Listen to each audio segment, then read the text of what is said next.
Coucou, bonjour à vous toutes, à vous tous. Vous êtes bien sur la radio 98.4 de l'Entre-deux-Mers, au cœur du vignoble bordelais.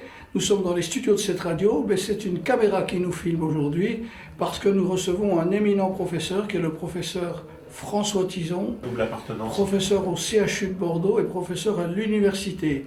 Sa spécialité, c'est la neurologie et plus particulièrement la maladie de Parkinson, professeur. C'est cela même, Gérard, c'est cela même. Qu'est-ce qui vous a donné l'envie de vous occuper, de vous perfectionner et quels sont les parcours de soins? Qu'est-ce qu'on pourrait donner en quelques minutes? Quelques conseils. Premièrement, quels sont les premiers symptômes, même s'ils ne sont pas tous les mêmes, puisque cette maladie, nous le savons, est une maladie qui fonctionne à la carte et non pas au menu du jour. Quels sont les parcours de soins? Quels sont les conseils que vous pourriez donner à toutes les personnes qui quelquefois se posent des questions et sont dans l'inquiétude? Alors, ce qui m'a amené à m'intéresser à cette maladie, et c'est un point positif, Gérard, c'est que tout de suite, je me suis rendu compte, alors que j'étais jeune apprenti neurologue, que cette maladie offrait des possibilités thérapeutiques immenses. C'est-à-dire qu'on pouvait changer véritablement la façon de ressentir la maladie, l'amélioration des symptômes et le parcours de vie des patients par les médicaments. Et ça, c'était assez exceptionnel en neurologie. Ça l'est un peu moins maintenant, parce que là, c'est une spécialité qui fait des progrès, mais ça a été assez exceptionnel. Alors comment on arrive, on passe du diagnostic au traitement, finalement? Absolument. Eh bien, la maladie de Parkinson est une maladie qui, en général, arrive autour de la 5e, 6e décennie. Même si, dans 20% des cas, ça peut arriver en dessous de 50 ans, voire en dessous de 40 ans. Et parfois un petit peu plus tard. Mais c'est surtout une maladie qui arrive autour de la soixantaine, 60-70 ans. D'accord. Voilà. Soixantaine, c'est la moyenne. Qui touche à peu près autant d'hommes que de femmes, un peu plus. Alors ça touche un homme, 1,5 homme pour une femme. C'est une maladie qui est un petit peu plus présente chez l'homme. Alors comment ça commence? En général, le diagnostic se fait quand les signes moteurs de la maladie apparaissent. C'est quoi les signes moteurs de la maladie? C'est le classique tremblement, parce que tout le monde sait dans l'imagerie populaire que la maladie de Parkinson, c'est le tremblement. Or, ce qu'on ne sait pas, ce que vous ne savez pas, c'est que un tiers des patients atteints de maladie de Parkinson ne tremblent pas et ne trembleront jamais, et qu'à 60 ans ou à 70 ans, si vous tremblez, ça a toutes les chances d'être autre chose qu'une maladie de Parkinson. Et donc c'est un tremblement très particulier et surtout qui est associé à un signe cardinal. On ne peut pas parler de maladie de Parkinson sans ça, qui est le ralentissement et la rigidité. Le ralentissement dans les gestes, et en particulier dans les gestes automatiques. Des deux côtés ou d'un côté? Alors, c'est d'un côté privilégié, dans 2 fois sur 3, ça commence d'un côté. Et ça peut rester d'un côté. Avec le temps, on a appris qu'il y a tout un cortège de signes dits non moteurs. Et ces signes non moteurs commencent souvent bien avant qu'apparaissent les signes moteurs. Et en particulier, il y a des signes qui sont liés au système, ce qu'on appelle le système nerveux autonome, c'est la régulation des viscères. Et en particulier, on sait que le transit intestinal se ralentit. On sait qu'il y a des troubles du sommeil, des rêves agités, ce qu'on appelle des rêves un peu éveillés. On sait qu'il y a des modifications de la façon de l'olfaction. On sait qu'il y a souvent un peu de dépression. Et ces symptômes-là viennent créer un environnement qui peuvent parfois faire que le patient n'est pas très bien dirigé d'ailleurs. Il peut y avoir des signes rhumatologiques aussi, des douleurs. Et donc il peut y avoir une petite errance diagnostique au départ quand les signes moteurs ne sont pas flagrants.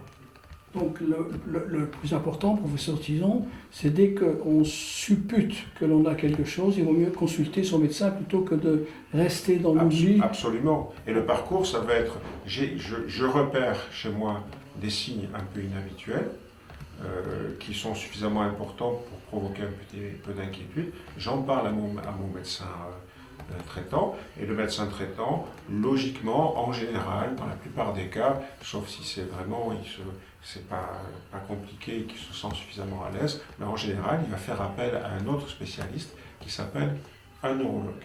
Voilà, un neurologue qui soit un neurologue dit de ville, libéral, ou un neurologue hospitalier. Et après, il y a une troisième marche qui est celle d'un centre expert de neurologie, comme le centre expert pour la maladie de Parkinson, que j'ai contribué à fonder au CHU de Bordeaux, à l'Université de Bordeaux. Où là, ça va vraiment être d'abord la recherche sur la maladie et sur son traitement, l'expertise pluriprofessionnelle et les traitements qui sont des traitements souvent avancés. D'accord. Qu'est-ce que vous pensez de pianoter sur Internet lorsqu'on a des symptômes, enfin que l'on suppose avoir identifié des symptômes? Alors, ce que j'en pense, c'est que c'est humain. C'est humain et moi je pianote sur Internet, même moi médecin, je fais l'aveu que je peux pianoter sur Internet chaque fois que j'ai une peine de travers. Et donc c'est profondément humain. C'est profondément humain, mais il va falloir qu'à un moment donné, ça soit décodé par un médecin, par un expert qui va dire la réalité des choses. Parce qu'évidemment, tout va vous arriver comme ça dessus. Hein, et tu avais des références culinaires, là c'est buffet à volonté. Hein, donc il y a les signes bénins au début de la maladie sur Internet, comme les signes tardifs et qui sont effectivement qui peuvent être effrayants. Ceci dit, ça me donne l'occasion de vous parler de l'annonce du diagnostic de la Parkinson, qui doit faire l'objet d'une certaine vigilance par les médecins. Parce que qu'est-ce qui se passe? Les médecins, et en particulier les neurologues, c'est un diagnostic qui est relativement facile à faire pour un neurologue.